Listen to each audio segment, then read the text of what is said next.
ప్రభు రాకడ వస్తూ ఉంది. గత వారంలో మయన్మార్లో భూకంపం వచ్చింది, థాయిలాండ్లో భూకంపం వచ్చింది, వేల మంది చనిపోయారు, వేల మంది.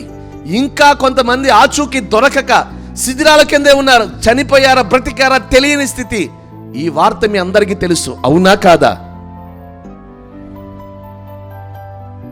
ఏ రోజు ఏమి జరుగుతుందో తెలియని ఈ లోకములో మనం బ్రతుకుతా ఉన్నాం. ఏ గడియలో ఏం జరుగుతుందో తెలియని ఈ లోకంలో మనం బ్రతుకుతా ఉన్నాం.